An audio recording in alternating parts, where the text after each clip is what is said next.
It's a new episode of Listen In with KNN, the sports sound of the district. Today, we welcome a former standout from the gridiron, Eric Swann. Swann was selected by the Arizona Cardinals in the first round of the 1991 NFL Draft with the 6th overall pick. What's unique about his draft status is Swann never attended college and was drafted from a semi-professional football team called the Bay State Titans. Swann went on to play for 10 seasons in the NFL with both the Cardinals and the Carolina Panthers. He was a two-time Pro Bowl selection in 1995 and 1996. After his playing days, Swann was inducted into the American Football Association's Semi-Pro Football Hall of Fame in 1998. We now welcome Eric to this episode of Listen In with KNN. Here's your host, Kelsey Nicole Nelson.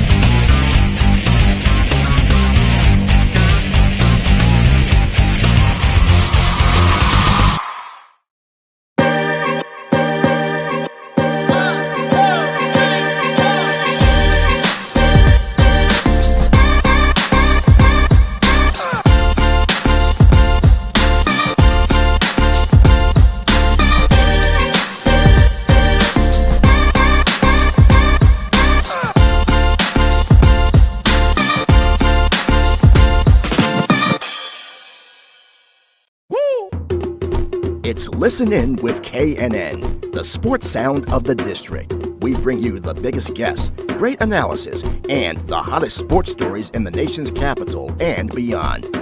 And we bring it to you live.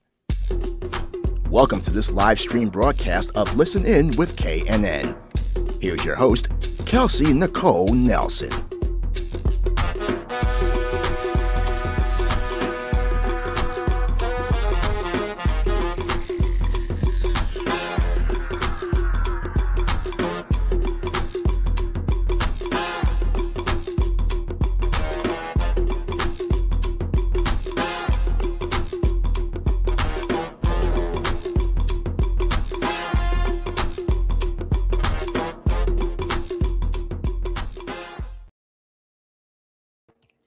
All right. Hello, everyone, and happy Tuesday. Welcome to a brand new live stream edition of Listen In with KNN.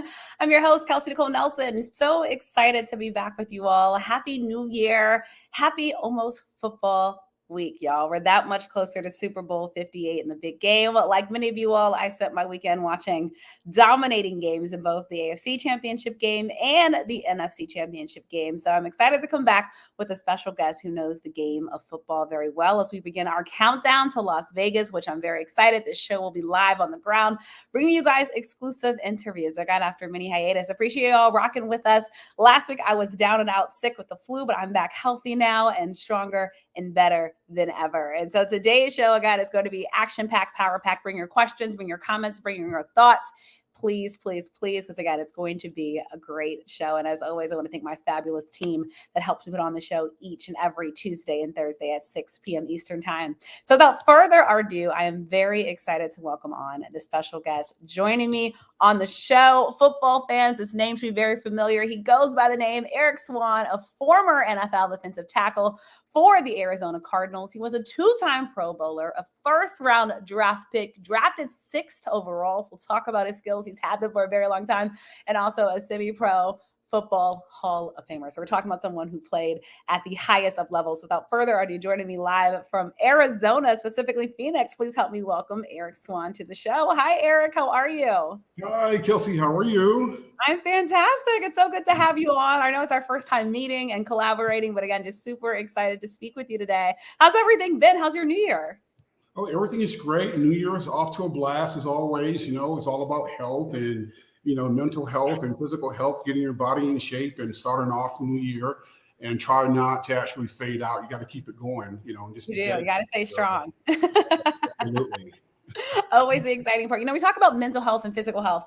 Eric, there's probably a lot of people's mental health who is maybe a little bit distracted or a little bit shaky or off course after the games that we had this weekend. There was a lot of fans that put so much attention into these games. I just saw the stats from the NFL, most watched playoff games, which is really spectacular to see and shows how vested people were. But I want to get your thoughts first. We'll kick it off with the first game that happened this weekend over in my neck of the woods, the Baltimore Ravens at home. First time since 1971, Eric, hosting an AFC championship game.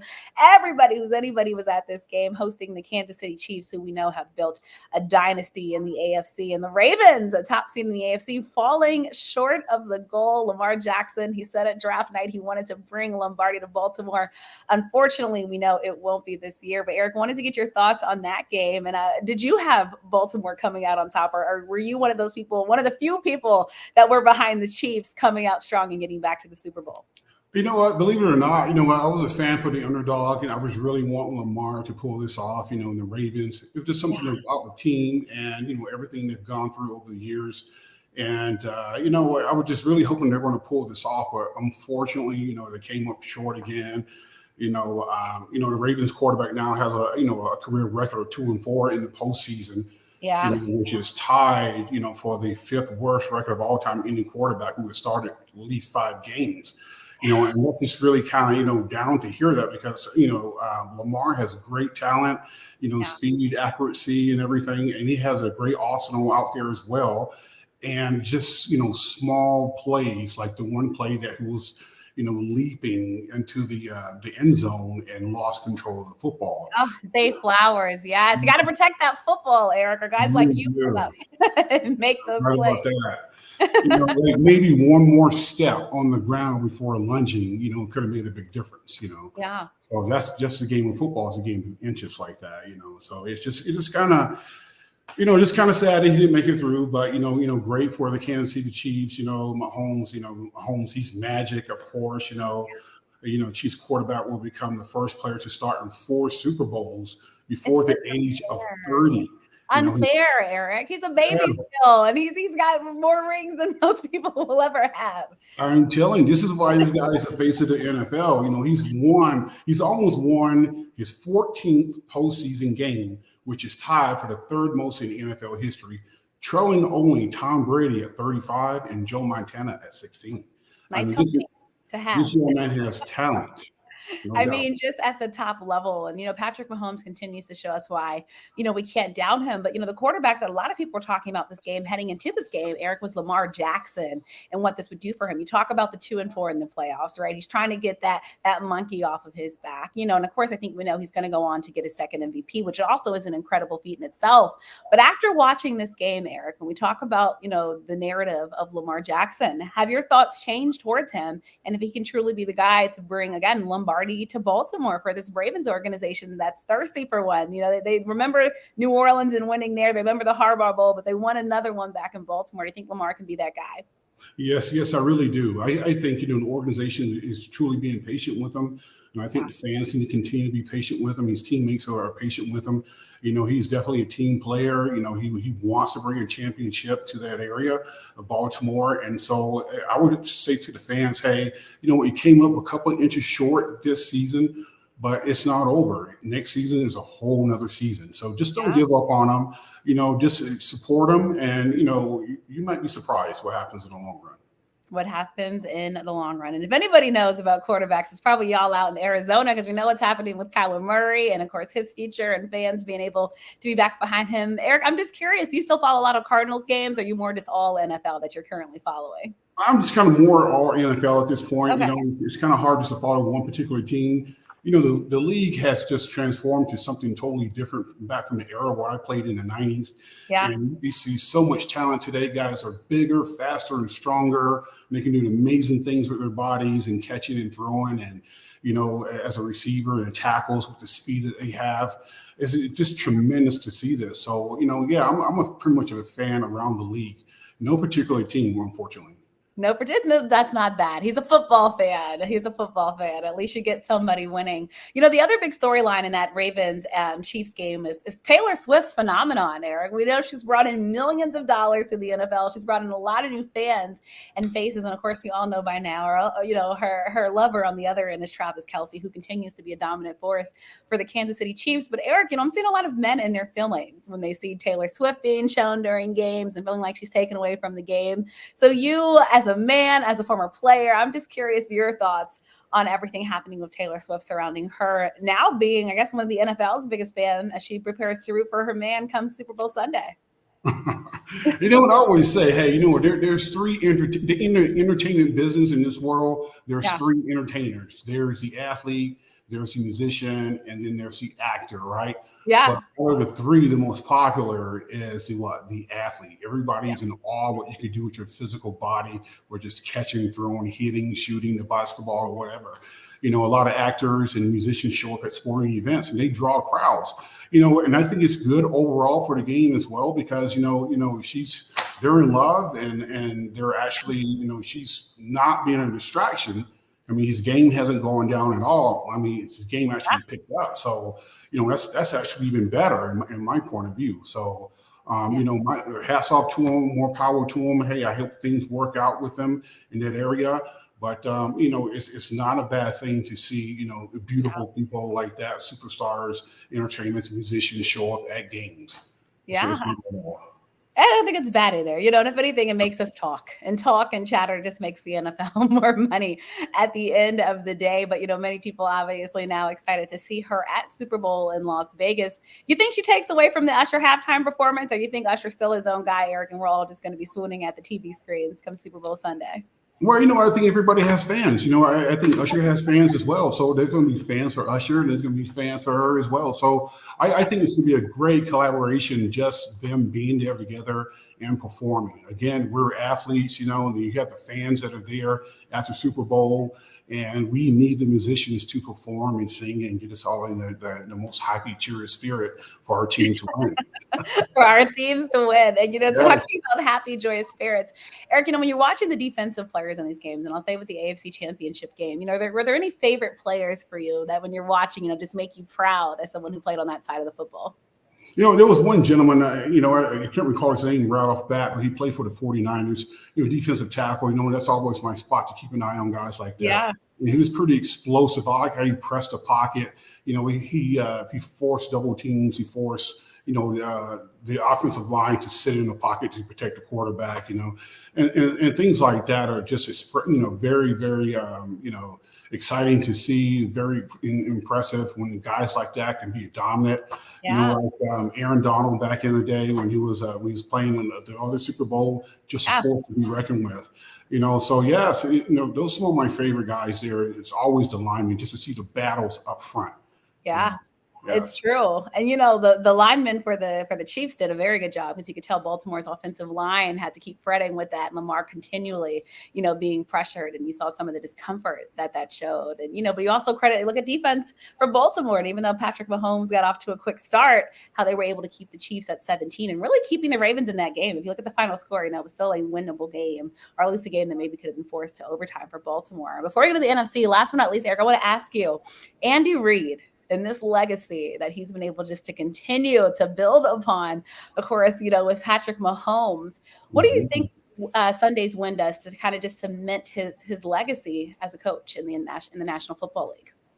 I mean, it's definitely taking him up there in the upper echelon with guys like Belichick, who's everybody knows about. And I mean, you're rapidly climbing that ladder, with these wins and these back-to-backs. And, I haven't seen the back-to-back since, the 90s with the Cowboys, to see this young kid come in seemingly out of nowhere almost, out of Texas, and just come in there and just dominate the league the way he did. But, it shows a lot and goes a lot towards the coach and the coaching staffs of what they're doing together, collaboratively putting together the team and the right personnel in every position to actually score and be the best that they could possibly be. So, my hat's off not only to Andy Reid, but to the entire coaching staff. Yeah, job well done. Kansas City just might, every year might just have to put them in there. It just seems like every time you doubt Kansas City, and this is probably the year we had the most doubt. Here we are preparing to watch them in Las Vegas, and you can never doubt an Andy Reid game plan. All right, Eric, we talked about great young kids and young stars in the National Football League. So let's switch over to the NFC and the guy everyone's talking about at the quarterback helm, who was able to lead his team in a comeback, 17-point comeback at that, tied for the third largest comeback. Lions fans were probably online looking at ticket prices, trying to find the best deals, and all of a sudden they had to click back, looking at their team continue to just get closer and closer, the lead inched into. And now we have no Lions in the Super Bowl. Sorry, Eminem. I was looking forward to seeing you in Vegas. But we have Brock Purdy in year 2, Eric, being able to lead the 49ers back to the football promised land. So I want to get your thoughts on him. We know the Mr. Relevant title, I feel like, is off of his back now. He's able to prove he was clutch in that game, again, leading this comeback, especially his second half performance. And now, when we look at Brock Purdy, is this really a guy that we should be looking at as a serious quarterback in the league, Eric, as one of the greats after what he did on Sunday? You know what? I have to agree with you on Kelsey on that, because yes, I think that, Brock Purdy's one of these quarterbacks that can come up the ranks. He's going to be a force to be reckoned with in time to come. And I really believe that. I mean, here's just a notable right here with the 49ers victory. Brock Purdy now has 4 playoff wins in his career, which is second most in the NFL, history for a player in his first 2 careers, seasons, yeah. Right? Yeah. Very impressive when you consider that he has now as many underdog wins in the postseason as Brett Favre, Dan Marino, Steve Young, and Jim Kelly combined. Those are all Hall of Famers that went as $25 in the playoffs.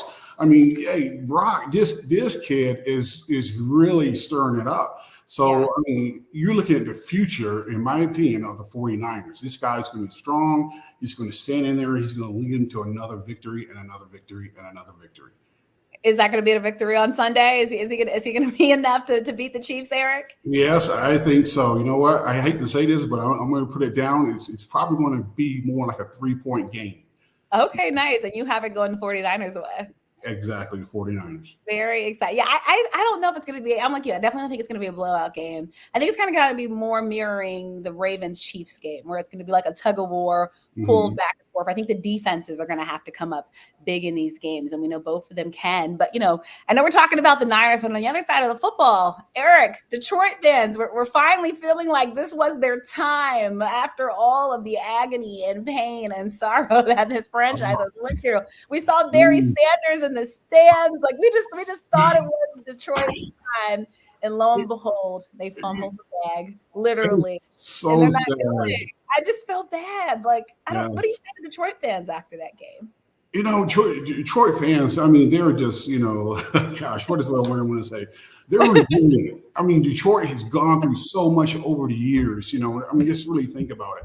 The city, the town itself, the people that live in Detroit, a lot happened with the water, in the last few years, whatnot. And it's just so exciting to see Detroit make it as far as they did. That was very impressive. And of course, I want to go further than that. I want them actually to be in the Super Bowl. I mean, think about it, Kelsey. I mean, it's been, over 30 years since they've gone to the playoffs? It's ridiculous. Yes. Eric, it was before my time. I mean, it's been a long time for Detroit.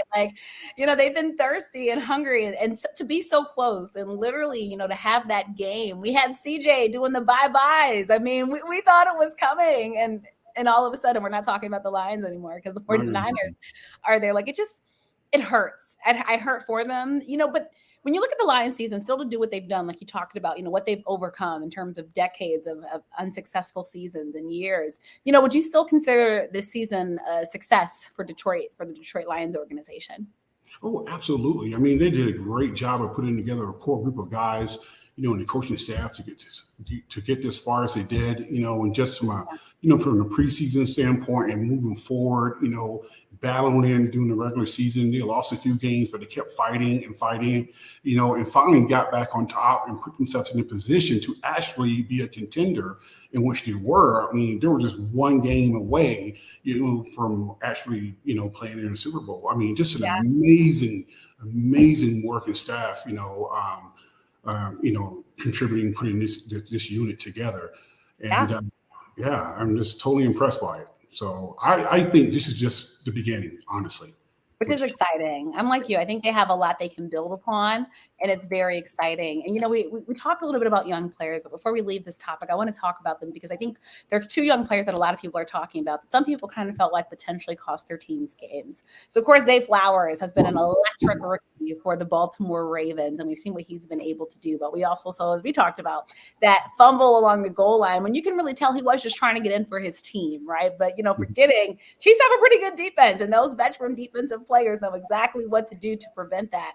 But even before that, though, we had the taunting penalty after he had that amazing catch, so some people feeling like he's a hothead in that moment. And then going back to the other game with the Lions, we had CJ doing the wave when the game's not even over yet. So, Eric, just from your expertise playing in the league, someone that played a decade in the league as a veteran player, what would your advice be, to these young players as they continue to try to evolve in the National Football League to kind of hopefully shake that off their back, hopefully, not pay attention to social media and what people are saying, but really to build and really become more, I guess, mature in the game, because we know football is also a mental game. Like, what would your advice be to, those guys specifically, but also just young guys in the league as they look to build their legacy? Well, what I would tell these young guys, understand that you are on center stage. You are on the highest platform on this planet playing the game of football. So, act like a professional. Number one, what I understand a lot of guys like to showboat a little bit. They like to have fun. They want to be recognized. If you make a play, we want to celebrate after that play. And sometimes you overly, emotional, so to speak, high intense level. Right. When we play in the game and we start to get in people's face and we say things and do things we shouldn't do. Those things, you have to really, really just get a grip on those things and realize where you are in every decision and choice that you make on that field. It's going to affect your team. It's going to affect your teammates, not just yourself, and eventually it's going to affect your fans if you're going to win the game or not. So we have to be conscious of what we're doing in the game. Don't get so far beyond yourself that, you think that you're the only one on the field. You're not. It's not an individual sport. It's a team sport. And so this is what I would say to young guys. Just, make better choices, be attentive, know where you are, know where the game is, where you are in the game, play the game, do it on a team level and move forward and just minimize those, I call it selfish penalties. Right. Because they're ones that you don't need in your team. This is a big game. Like I said, you're on center stage.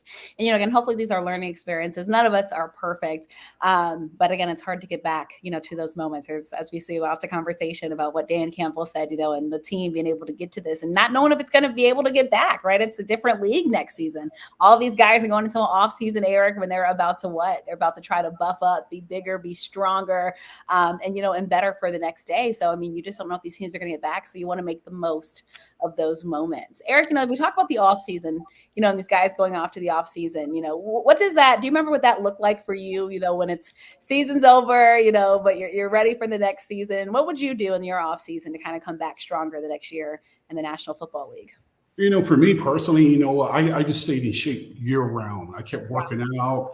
I spent little time for leisure for the most part because, I had a series of injuries throughout my career. So I had to come back and just rehab those injuries and get stronger, and be in, the best physical shape I could possibly be in and get ready to compete in training camp because, every year in training camp, there was some young buck trying to take he was full tilt, to challenging the big bull, so to speak, So, I was always prepared. So I took my off season very seriously. I spent a lot of time in, doing stretching. It was very important that, really, really saved my career over the years. And, strengthening and conditioning, that was very important. And people don't understand this. And I share this with people, around the country because I kind of been everywhere. And I was saying, how in the world can you play in the heat in Arizona? We have the stadium now, it's air conditioned, a little different. Everything. So, but we, back in my day, we played at Arizona State University. Yeah. And, that stadium was open and it was built next to a rock. So it was radiating 130 degrees down there. Jeez. So people say, how did you train for that? I had a Woodway treadmill in my garage with a fan on the front of it. And I ran 2 miles every day. And towards the end of the miles, coming up on a 2 mile, I would sprint And Wow. I trained in the garage. In my garage was about 145 degrees with that fan on. So I had water and everything there. And so I had to become acclimated to my environment Yep. to be successful. And Yeah. so, and so the off season was just about getting the edge, for the up and coming season. We're all professionals, and just because you didn't, like for instance, the Lions didn't make it to the Super Bowl doesn't mean it's over. You have a clean slate next year. You're a professional. There's no higher league than the National Football League, and it's just game on again the minute the Super Bowl is over. Right. And then, like you said, we go back through the same cycle and see which team will go back next, and I like you talking about that because I think, we hear the off season, but not everybody fully knowing what goes into that off season, by the time they see their favorite player back at training camp. And, Eric, we talked about the game now. I want to talk about the game in your day, but I want to start at the beginning of your story for you to be able to tell your story. So take me back to what it was like growing up, Swann Station, Harnett County. How did football become the thing that you knew that you wanted to do?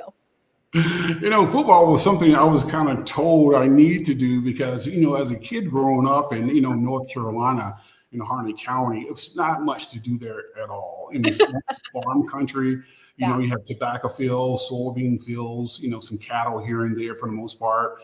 So it was a type of place that I knew at the time I didn't want to live there for the rest of my life. I needed to get up, graduate from high school, go to the military or go to college or something of that sort.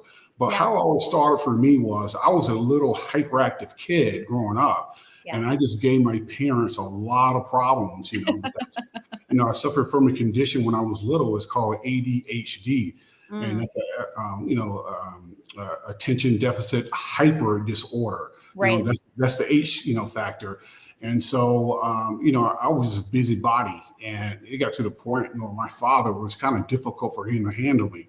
Oh. And so my grandfather, who's much larger than my regular father, my father's like he was like 5'7", 143 pounds. And my grandfather was like 6'3", 280. Oh my gosh. And so that was my mother's father, so I heard a phone call at night, and you were talking and discussing the situation. I said, Eric, this little kid, he's rambunctious.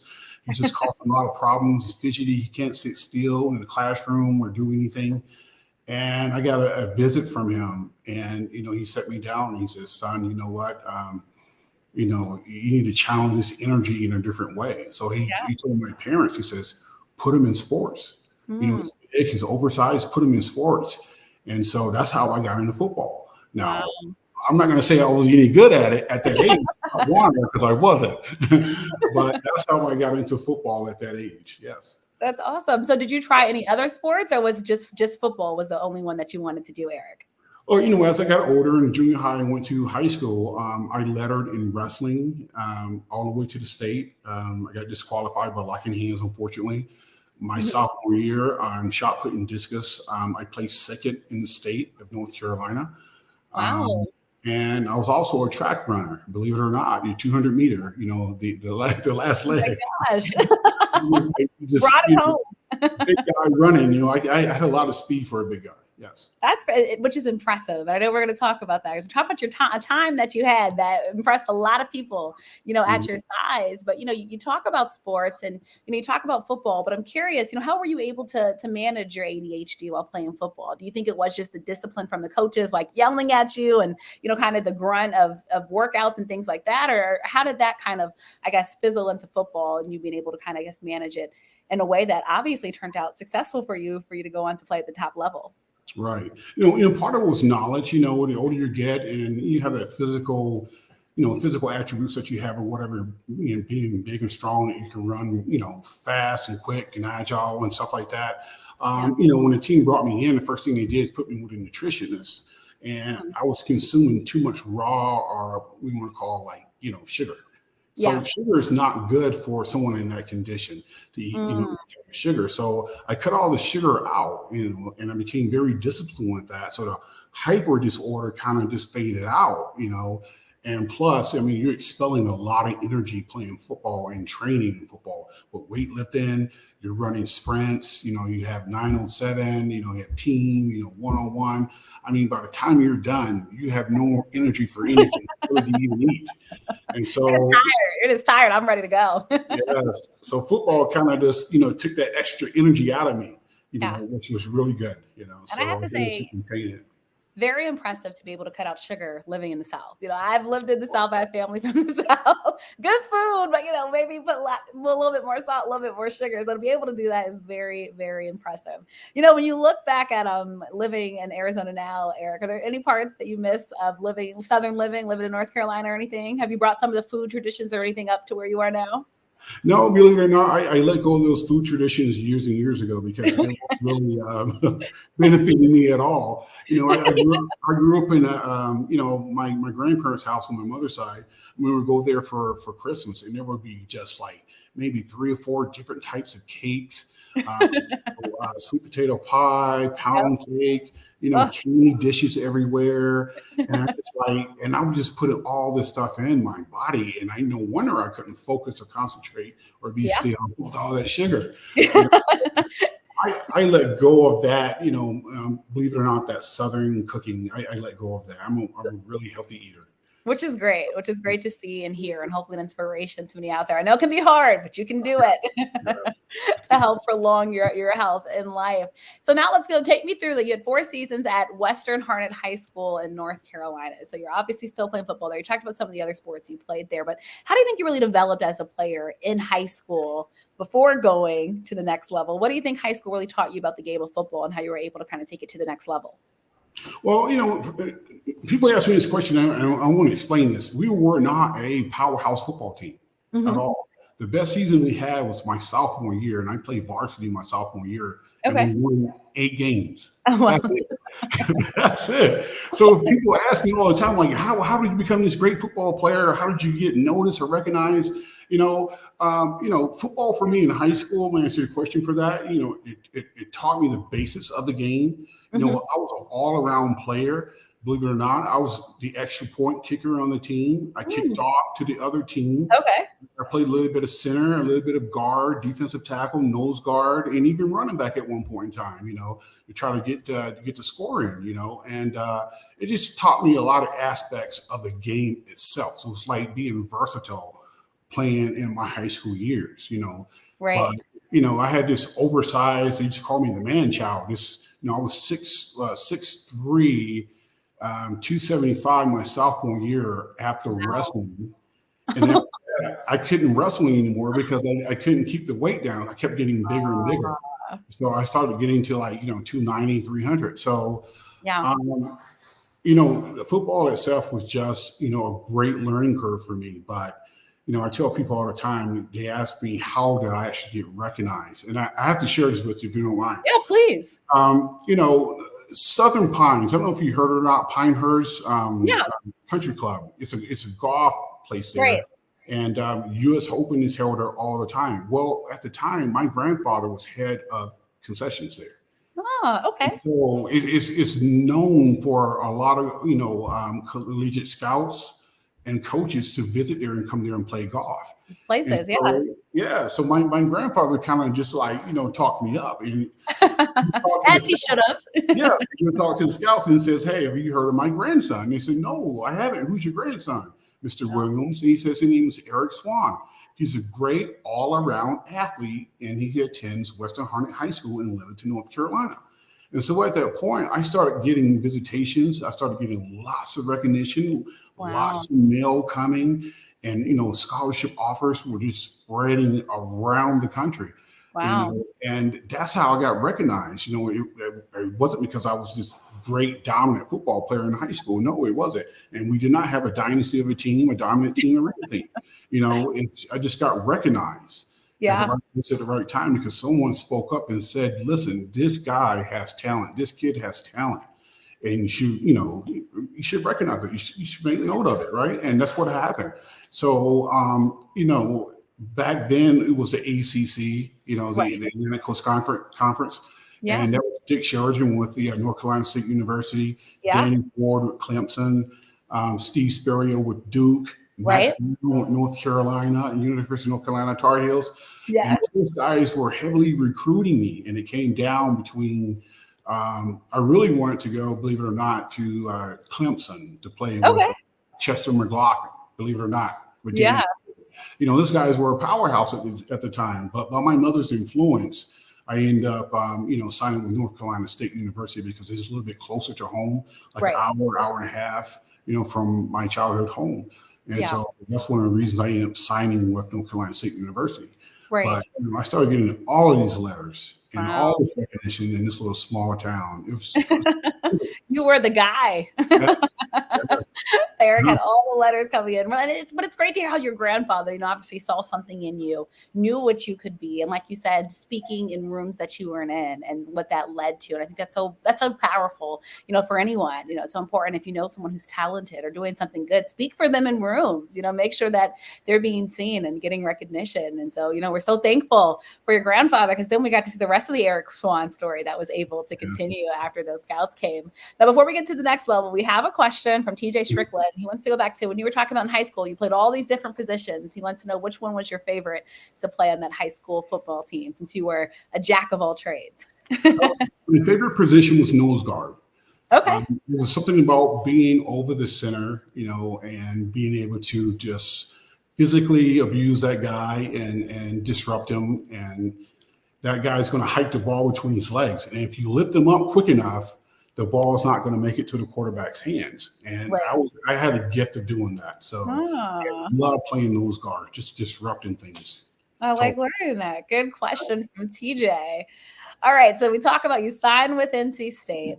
And then let's talk about that next part, Eric, because I know this is the part of the story that everybody loves to talk about. So Eric Swann made it to the next level, but not doing probably what most guys did when they signed to North Carolina State. So kind of talk about what happened and obviously how that led to you ended up going to play in a minor league system, right, instead of on that college team. So take us through. You sign, you're getting ready, and then what was the next step? So I signed my letter of commitment with North Carolina State University. And all I needed to do was pass the SAT my senior year, and take the test and, get 700 points and off you go. You got 4 years of eligibility. Yeah. But for some reason, I was 20 points shy. I didn't pass the test. And I didn't want to be labeled a Proposition 48. So, a lot of people don't know what that is. You're academically ineligible during that time because you didn't pass your test. And so you have to sit out and be a redshirt. Well, I didn't want that label. I want my 4 years of eligibility. So I had a meeting with the coach and, the athletic director, and we all sat down with my parents and discussed my options and say, listen, you know what? He could sit out his freshman year and retake the test to gain the 4 years of eligibility. But this is the last time he's going to be able to take this test. After that, if you don't pass, you lost your scholarship and it's all over. And so I gambled and I took that option. And I was pretty confident I was going to pass the SATs. And I even went to, Wake Tech. They had a Saturday SAT prep course. I was going to ask you that. I was going to ask if you were getting help in prep, to kind of help you. Okay, so you did go to a prep place. Yeah, it was just a weekend thing. So I went there to take this test, how to take the SAT, It was held at Wake Tech, Wake Technical College, and everybody kind of played at Wake Technical College. I did not play there at all. So, but long story short, I took the test and I was confident I was going to pass, and I was just waiting for the scores to come in. So what ended up happening, I stayed in shape. I was very disciplined. I made sure that I always stayed in shape and worked out, ate healthy, the whole 9 yards, and and I got a chance also to hang around some of the athletes that I was going to be playing with. But one particular guy, in which I'll get into in a second, was a high recruit. He was highly touted, in the NFL to be drafted. And he was a top 10 pick in the NFL draft in 1990. And I'll tell you about that in a few minutes. Okay. But, long story short is that, I happened to be working out with this group of guys and I got noticed.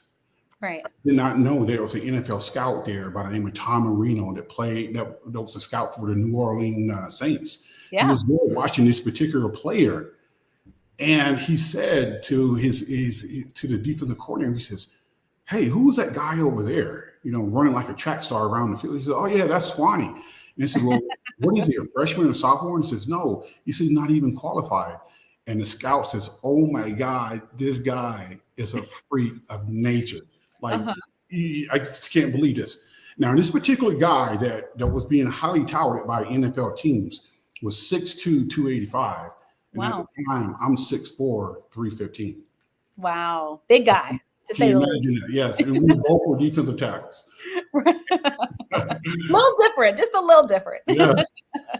And one thing just happened for another, and so that's how I got recognized. And I was waiting for my scores to come in, and so I drove back to my parents' home. Let me move out of the sun here. Back to my parents' home, and to get my scores. Right. And I remember driving back to Swann, where we grew up at, from Raleigh, and checking the mail. And I opened the mailbox, and I stood there in such great disbelief. I opened the envelope, and I was 20 points shy again. They couldn't just round it up a little bit. Oh, I was like, are you kidding me? But at that moment, I knew it was over. I had lost all of the scholarships, and I had 99 full-ride scholarships to go anywhere I wanted to go in the country. Wow. And so at that point, I remember going into my childhood room, just sitting there and thinking like, man, I blew this thing. It's over. Yeah.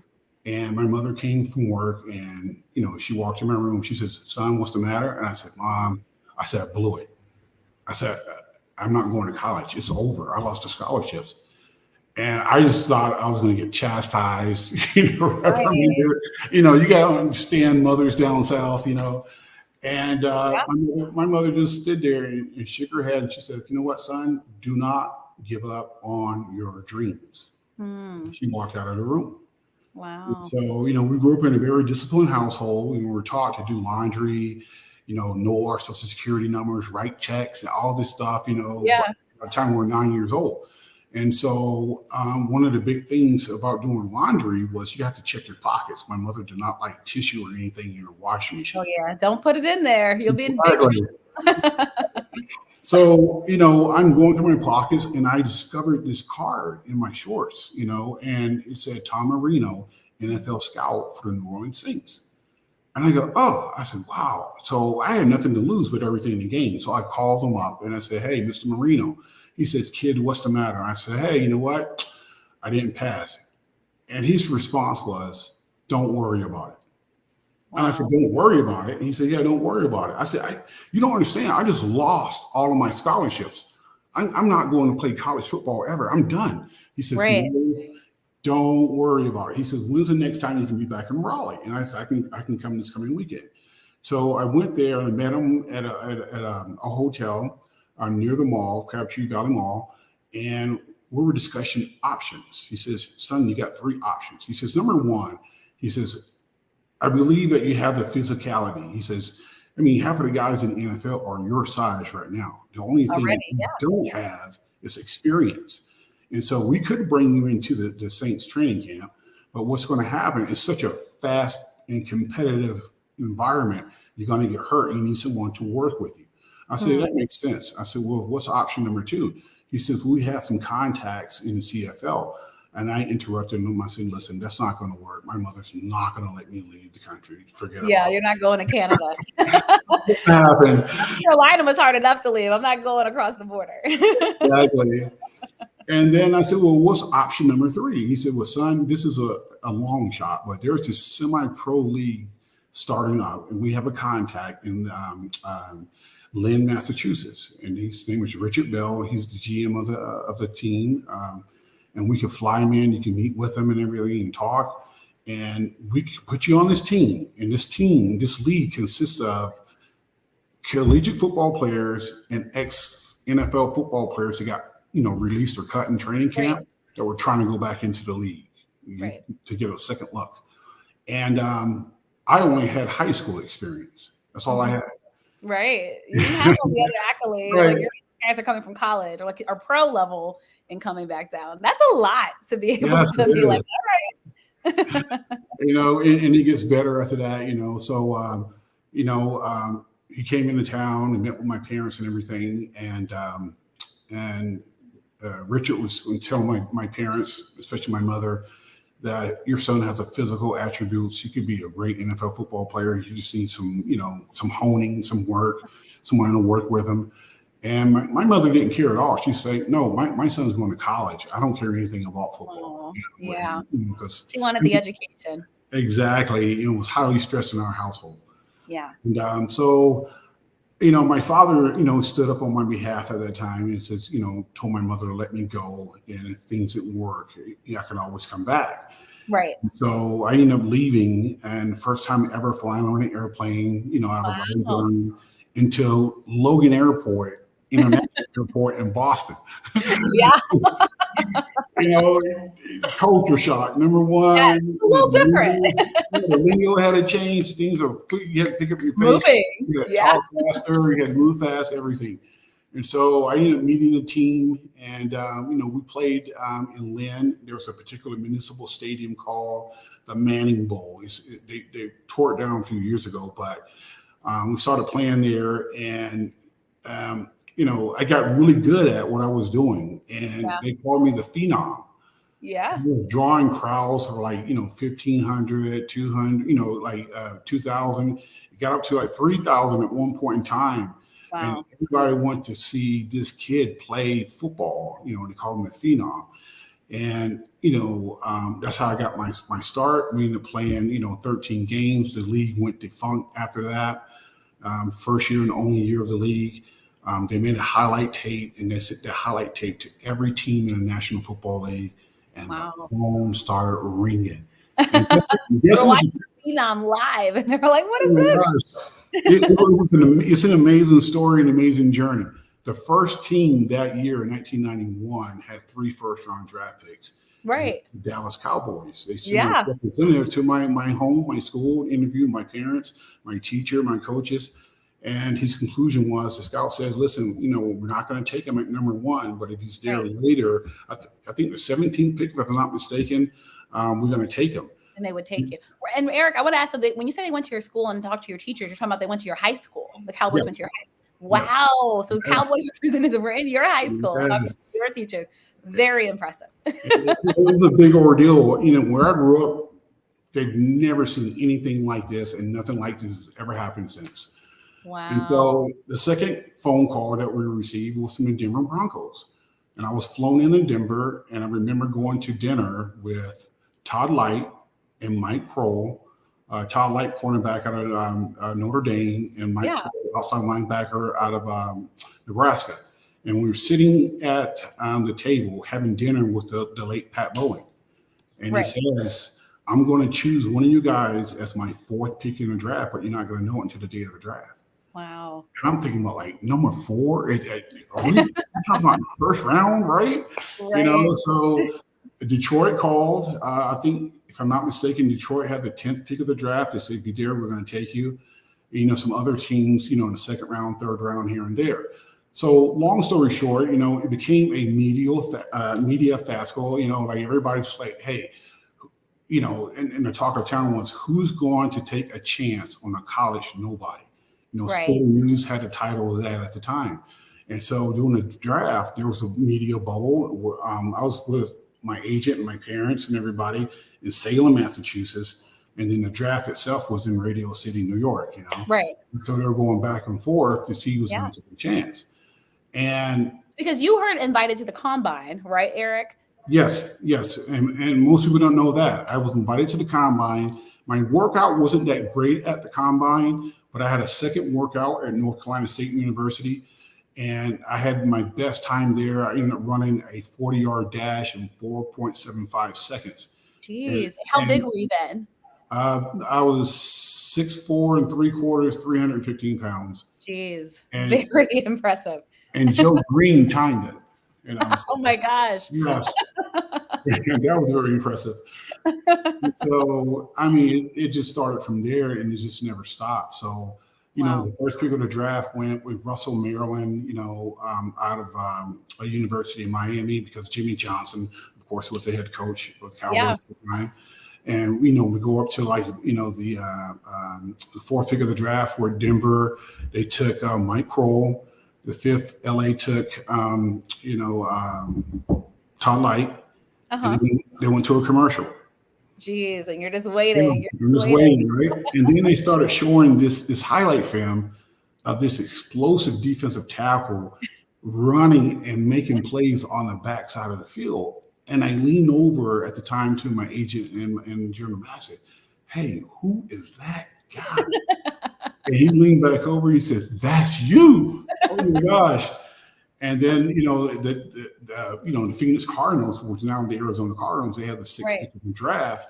Wow. And so Paul Tagliabue gets behind the podium. He says, with the sixth pick of the 1991 draft, the Phoenix Cardinals select Eric Swann out of the Bay State, Titans minor league football system. And I was just like, what? me, like that was amazing and incredible. Yes. What was your family's emotions during that time? It's like when all this is happening, you go from, mom like not want her baby boy to leave, I want you to go get the education. You go and take a chance playing for a minor league system, and you were getting paid a lot in that minor league system, right, Eric? Like, you weren't getting paid at all. I mean, no pay. No pay. Our sponsor was non-alcoholic Sharps beer. Okay. And you had to find a job on the side to pay your bills. So what I did, I worked with there was a restaurant inside of the hotel, and the Steffi brothers owned that restaurant. And I was just like a busboy pretty much, filling up the ice in the back and cleaning off the tables. And that's how I made my extra money.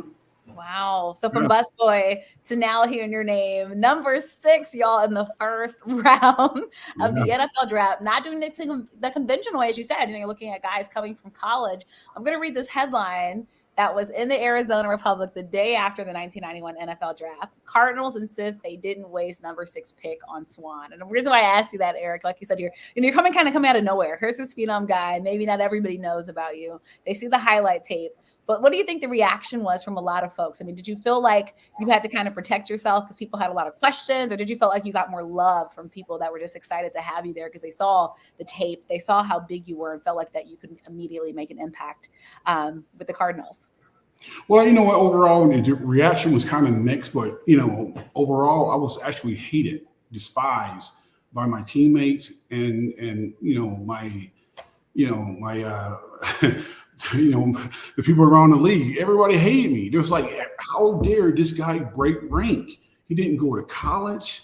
Yeah. And he gets drafted as a lottery pick, the 6th pick overall in the 1991 draft. Yeah. And he's getting paid all this money in this huge $1 million+ signing bonus. Oh, I wasn't well liked at all. And I had absolutely no experience. Wow. It was almost like size and speed. They didn't even know I could really even play the game of football or not. So right. I had to earn my respect from my own teammates first and foremost, and then around the league. And, the biggest negative thing that happened right away when I got drafted, doing spring ball, I twisted my knee and tore some cartilage. So I had to have a knee operation right away. And so the media just roasted me, of course. Right.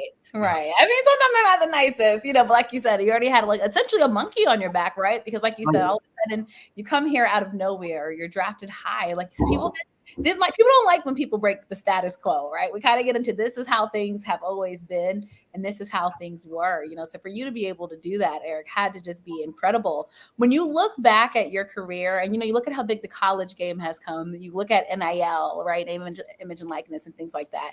Do you ever just think back and wish that you had went to college, or do you like your story as it is and how it turned out? I like my story the way it is and the way it turned out. I'm a true maverick at heart, Yeah. Unorthodox type of individual. I don't do things the regular way that most people do. I'm that salmon that swims up the stream instead of down the stream like the rest of the fish. I'm just built that way. And so I don't regret it at all not going to college at all. Right. And I mean, it turned out obviously amazing. If you guys didn't follow his career back in 1994, when Cardinals head coach and GM Buddy Ryan said that Swann, who we have right here, might be the best defensive lineman I've ever seen. When you hear a line like that, even today, Eric, how does that make you feel?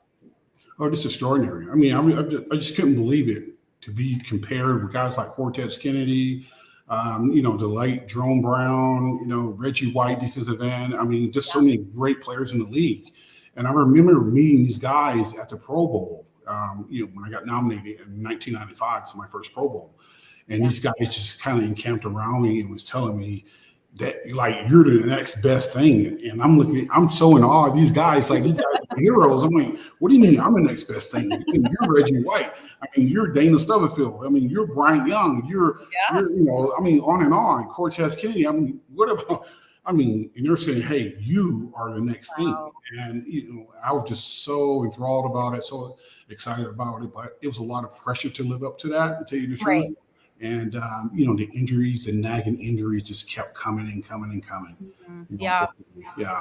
Just to tell, when you look at the game now and, you look at the minor football league, you look at the XFL or the USFL merger, right, that we just had, you look at the CFL even, right, that you were invited to go, maybe potentially be a part of. Do you think we should be looking more at that for talent? Because as we know, not everybody is getting invited to the NFL, scouting combines, right? You have guys maybe who are like you, who maybe obviously could do it on the football field, but maybe just, whatever it is, SAT wise or whatever it is, maybe are being excluded, from that college rank. But do you think we need another system for the NFL to be able to evaluate talent so they can find phenoms like you, Eric, potentially that aren't going through, your Alabamas and your Colorado States and schools of that nature?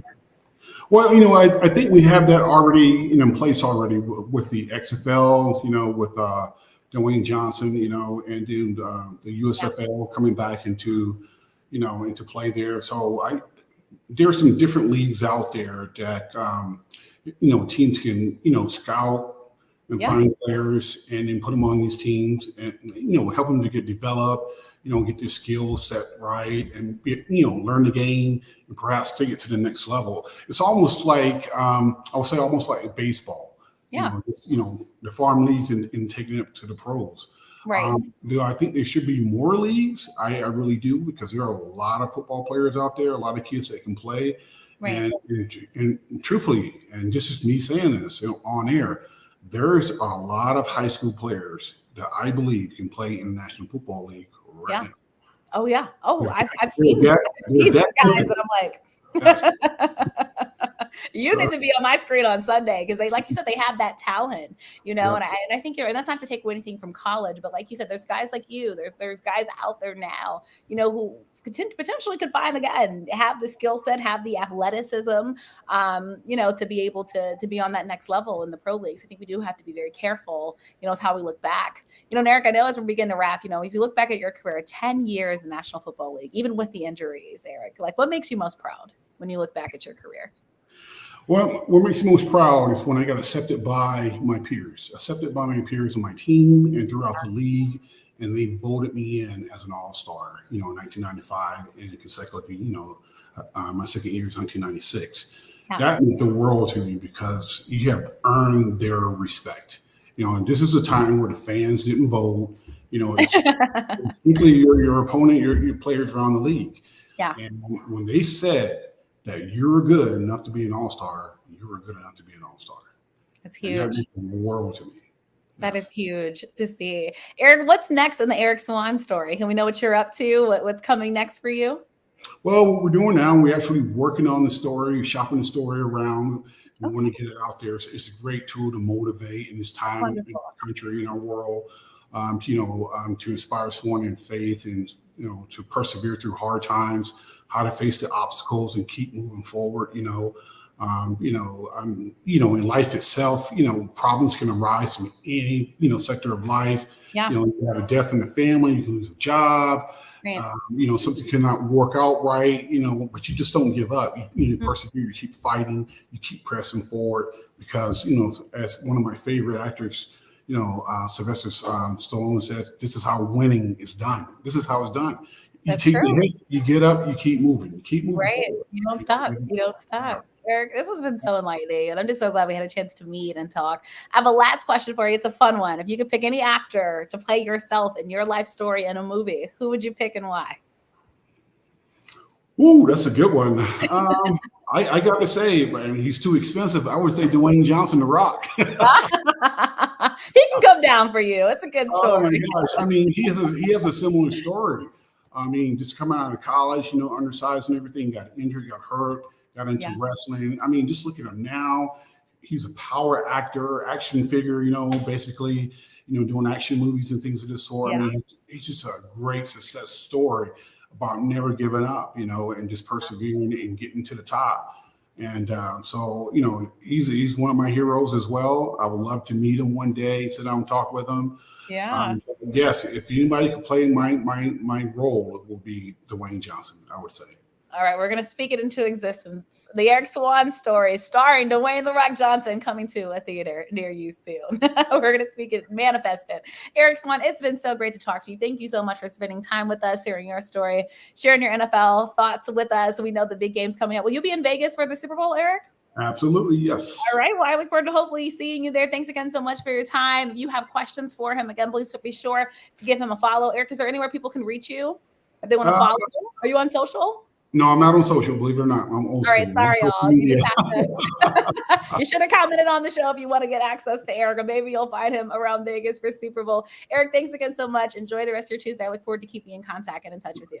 All right, Kelsey, thank you so much. I had a great time. Thank you. Appreciate it. Bye, Eric. All right. All right, everyone. Thank you again so much for tuning into this live stream edition of Listen with KNN. Eric Swann was truly amazing, incredible. And I love his story, how we ended on just, if you want to do something, you can do it. Don't let people tell you this is how it's always been. This has been the status quo. You can make your own narrative. You write your own story. And as you see, his story is still continuing on. I want to thank you guys again so much for joining me back. We'll be back on Friday with a special edition. I've got another former player. We're going to have a former fullback, NFL fullback. I'll see if you guys can guess who's going to be joining on my show, helping me lead to Super Bowl. We'll talk all things Super Bowl preview. Again, we'll recap the AFC and NFC. We're talking about the position of fullback and why it still matters in the National Football League. So bring your thoughts, bring your questions. A special shout out to my brand new intern team at Listen In With KNN. If you have a chance, go to listeninwithknn.com and check them out. I'm so thankful to be able to work with them and to welcome in my spring class. And as always, truly appreciate everyone down at Fox Sports Radio, 96.9 FM and 1340 AM for all the support. And of course, all of you all. So can't wait to see you guys Thursday. Enjoy the sports world, smile, and please don't take your fantasy sports too seriously because there's always another play. Bye, guys.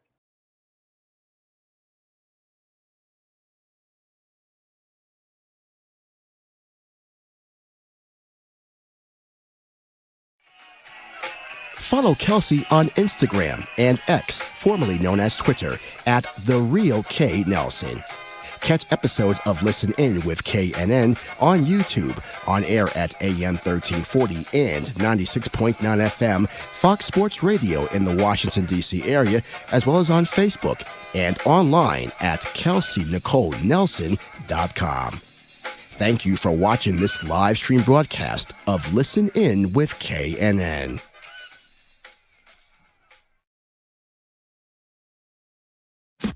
Listen In with KNN on Fox Sports Radio now offers official Kelsey Nicole Nelson apparel in a variety of styles for men and women. Fashionable shirts, leggings, hats, jackets, and more.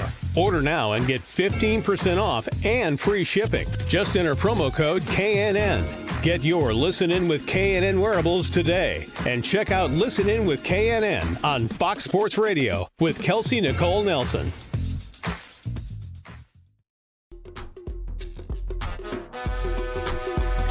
Follow Kelsey on social media at @TheRealKNelson and catch each broadcast of Listen In with KNN on air at AM 1340 and 96.9 FM Fox Sports Radio, on YouTube, on Facebook and Twitter, and online at KelseyNicoleNelson.com. Thank you for watching this special live stream broadcast of Listen In with KNN.